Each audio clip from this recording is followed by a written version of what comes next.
lepa za besedo, hvala lepa za povabilo in pozdrav prisotnim.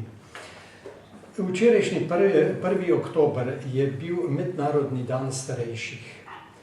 V Cankarjevem domu se dogaja festival za tretje življenjsko obdobje, ki z okroglimi mizami opozarja na življenje, težave in radosti starostnikov in seveda tudi opozarja na vse probleme, ki jih današnji čas prinaša naši generaciji. Namreč jaz sem tudi eden od teh, upokojen sem bil pred 10 leti, še v tistih dobrih časih. Kajti spremljajo nas grožnje o nižanju pokojnin, ki upokojencem predstavlja osnovni pogoj za zdravo in aktivno staranje. Kako se vsemu temu upreti? Na svetovni ravni je padla ideja o sprejemu konvencije Združenih narodov o zaščiti človekovih pravic starejših, ki je pač konvencija najmočnejše pravno sredstvo v mednarodnih odnosih in mogoče bo to na dolgi rok uredilo stvar. Seveda, starejši smo izpostavljeni v tveganju tudi zaradi revščine. V naši deželi, govorimo o naši deželi, o našem letu 2013, je v Sloveniji ta prag pod pragom revščine 13,5% teh ljudi in starejši nad 65 let pa celo več okrog 20%. To je visoka številka in mora nas skrbeti. In seveda zagotavljanje medgeneracijske solidarnosti je težja naloga, kot smo se predstavljali, ker se povečuje število upokojencev, zmanjšuje se število zaposlenih in ta številka rapidno pada. In september leta 2013 je pravzaprav že ta odnos 1,1 proti 1,39. Upokojencev je v tem času že 603 tisoč, od tega starostnih 418 tisoč. Številke o pokojninah, o zneskih, ki dobivajo ti ljudje, so žalostne, odnosno mnogi, kot sem že prej omenil, ne pokrivajo več stroškov življenja. Kaj pa želimo upokojenci imeti? Kaj želi imeti povprečni upokojenec? Streho nad glavo, toplo stanovanje, mir in tisto, kar rabi za svoje življenje. To mnogim ni več omogočeno, žal. Kaže, da smo zakorakali v leta suhih krav, ogroženi so temelji države in slovenska demokracija, kar se je nam zdelo še pred časom nerazumno ali pa nesprejemljivo, da se bodo ravno na naših hrbtih lomila kopja ekonomike države in pravne države. Žal se je to zgodilo. In tudi sedanja vlada je preko ministra za finance izjavila, da bomo morali končno pa tudi upokojenci nekaj prispevati k stabilizaciji razmer v državi. Smo to prav slišali, kajti upokojenci že 13 let pravzaprav dajemo en del na oltar domovine, kot se tem reče. In tega denarja, če bi ga seštel z vsemi upokojenci, ga je že za okroglo milijardo evrov. In tudi, da prištejemo tudi še regres, ki ga zgornja polovica upokojencev ni dobila. Tako da tudi Zveza upokojencev pri Slovenski ljudski stranki zahteva, da se konča to žalostna manipulacija z upokojenci. Vse, kar imamo, smo plačali, smo zaslužili, smo zgradili z lastnimi rokami, nobeden nam ni nič dal. Zdaj pa nam hoče vzeti, tega ne dovolimo. Potem, seveda, da bi pa to, da se za pokojnine pa treba imeti na razpolago sredstvo, denar.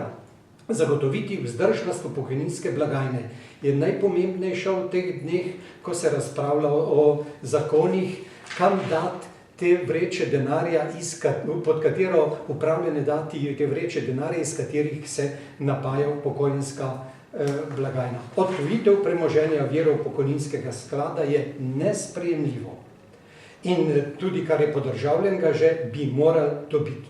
Mi nismo tajkuni, jemanje zaslužene pokojnine ni logično, ni etično in ni pošteno.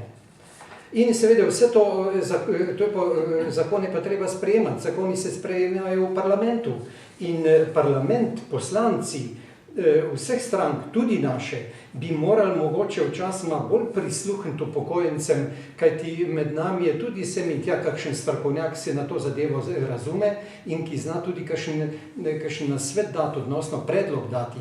V ponedeljek smo imeli na to temo sestanek v Državnem zboru.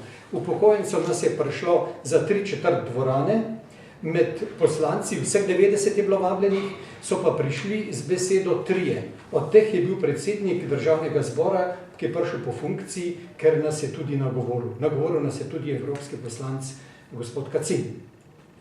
Tako da Zveza upokojencev pri SLS zahteva, da se konča zniževanje pokojnin, ne smejo več padati in tukaj smo mi popolnoma na strani vse civilne družbe, ki to zahtevajo.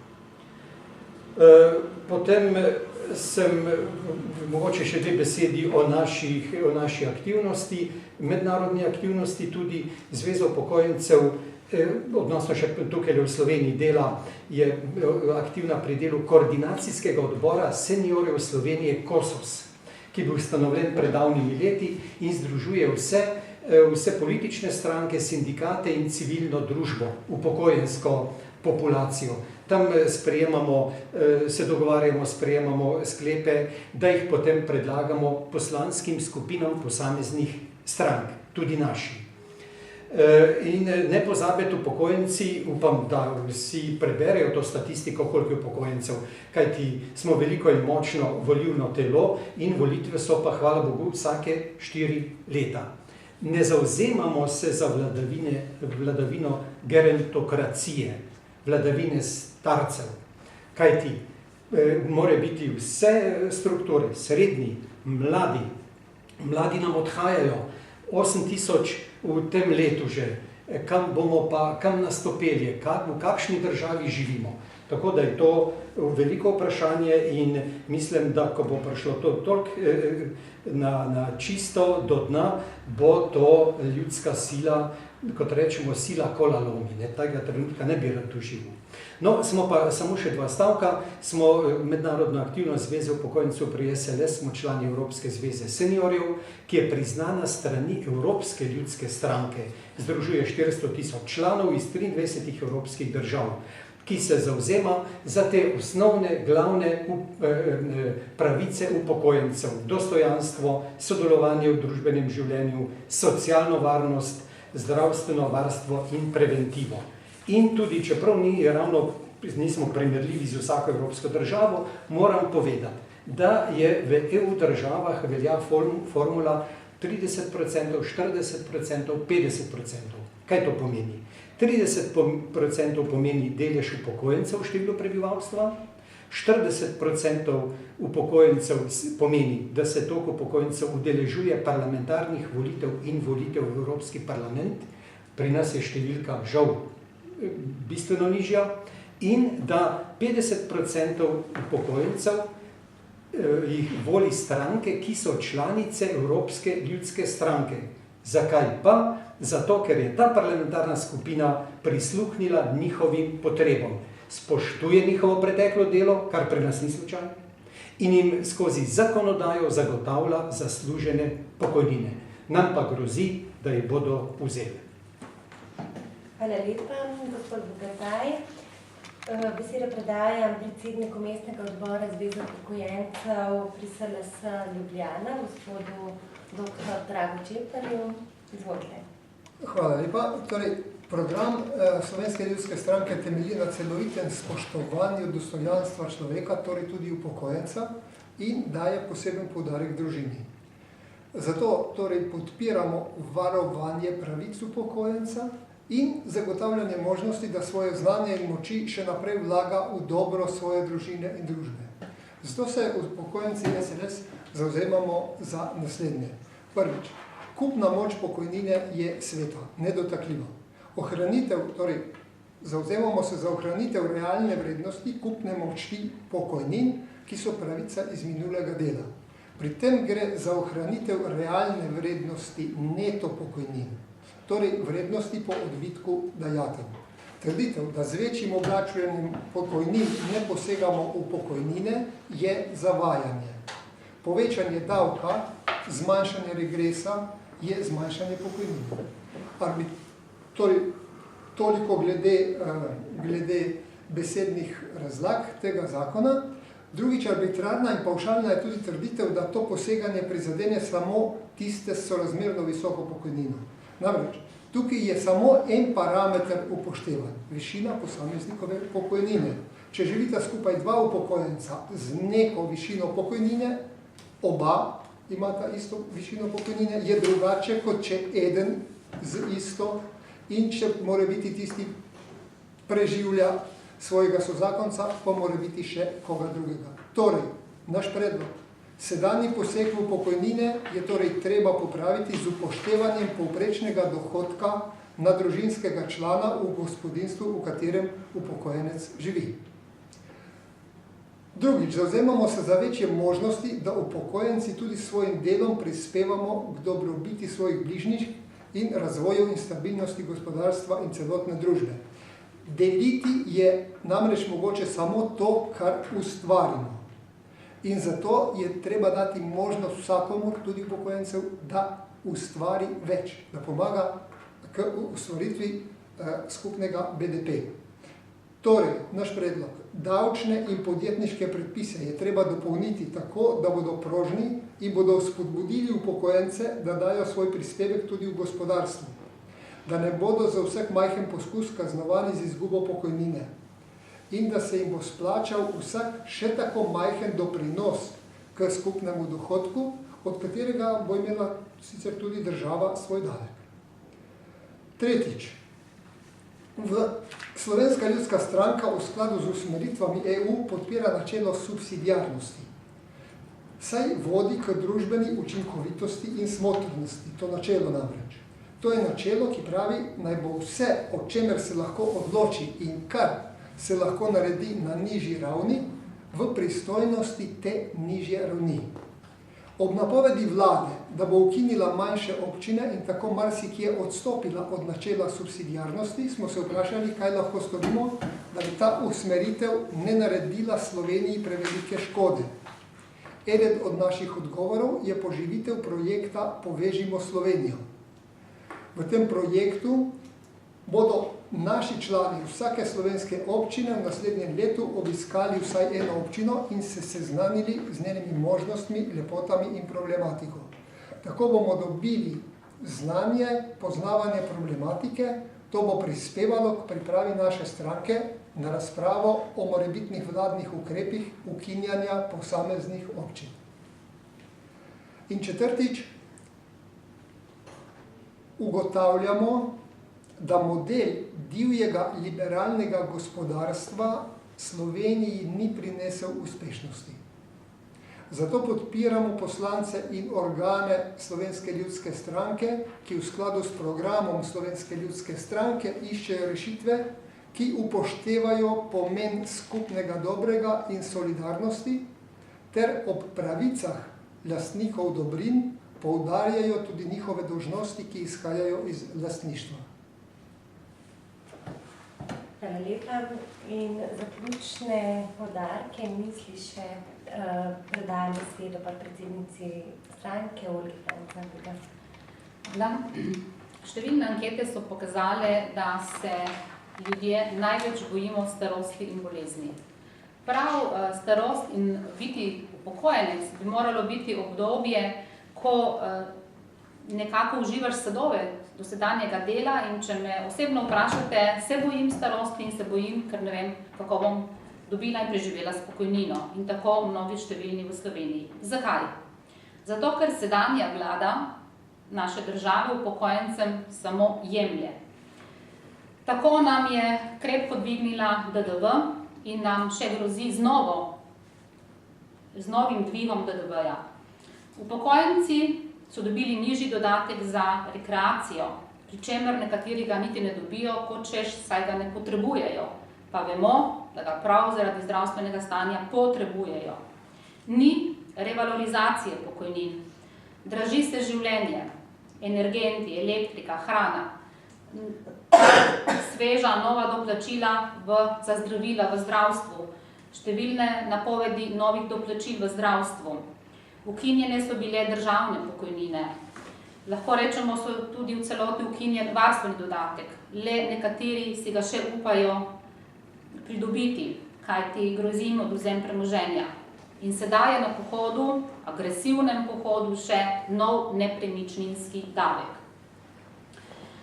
To, kar je gospod Bogataj poudaril, krči se število aktivno zaposlenih in slabša se razmerje med upokojenci in delovno aktivno populacijo. Samo v enem letu po to vlado je 10 000 novih brezposelnih. Naj še poudarim, da me tudi skrbi položaj tistih upokojencev, torej žensk, ki ostanejo same, ki z eno pokojnino težko preživijo. Znano je po statistiki, da v Sloveniji ženske živijo dlje, kar 10 let od povprečne življenjske dobe moških, in živeti z eno samo pokojnino je huda težko.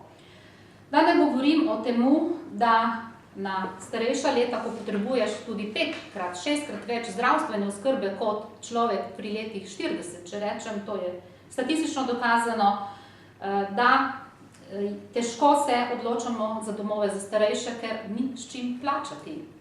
Oskrba na domu je draga, ura je 6 evrov. Sploh mreža te oskrbe je zelo še nerazvita in ne doseže vseh, ki so tega potrebni. Torej, položaj upokojencev se drastično slabša in temu smo v Slovenski ljudski stranki in v Zvezi upokojencev pri Slovenski ljudski stranki rekli dovolj. Dovolj je jemanja upokojencem, ki so dali že vse od sebe in prispevali za dobrobit države preveč. Še en poudarek, ta skromna pokojnina, ki jo imajo upokojenci, je premnogokrat vir preživetja, vir za hrano, denar za hrano svojih otrok, ki so brezposelni. Imamo družine, kjer ostaneta mož in žena brezposelna, in to je tudi pomoč pri študiju njihovih vnukov. To je žal dan danes premnogokrat, zato tudi ostajajo domovi za starejše prazni. Torej, na tak upadec ni računalo Ministrstvo za delo, ker je slabo ocenjevalo ekonomsko moč upokojencev. Naj še poudarim, če gledam z številnimi starejšimi upokojenci, ki so preživeli tako prvo, drugo svetovno vojno, ki so dali vse te vojne vihre skozi na svojih ramenih, ki so gradili svoje skromna stanovanja, hiše z malto in mešanjem malte na lastne roke, ki so plačali vse davke in so danes zgroženi ob napovedi tega novega nepremičninskega davka, proti kateremu smo absolutno proti. Absolutno. Naj še povem, da če bi, na primer, mi podarili starši hišo in bi preživela 80 let, bi v teh 80 letih, torej v moji življenjski dobi, državi plačala, če bi bila davčna stopnja 0,5%, 40% vrednosti tega premoženja. Je to naša država? Je to socialna država? Je to pravica do sociale, ki je zapisana v ustavi? Napačna pot. Pobrati je potrebno vse, kar so tajkuni pograbili, vse, kar so odpeljali iz te države, ker so nas z tem dejansko osiromašili. In to naj bo vodilo premierke, gospe Alenke Bratušek, in to naj bo vodilo te vlade, ne pa poseganje po novih in novih davkih in na ramena upokojencev. Torej, kaj še lahko pričakujemo od te vlade, da bo upokojencem storila v prihodnjih dneh? Morda še odvzem volilne pravice. Morda, potem ne bomo več glasni. Hvala. Hvala lepa. To so bili stališče in poudarki Slovenske ljudske stranke na temo upokojencev, razmer in njihovega položaja, prizadevanja stranke. Mogoče kakšno vprašanje še? Izčrpno. Hvala.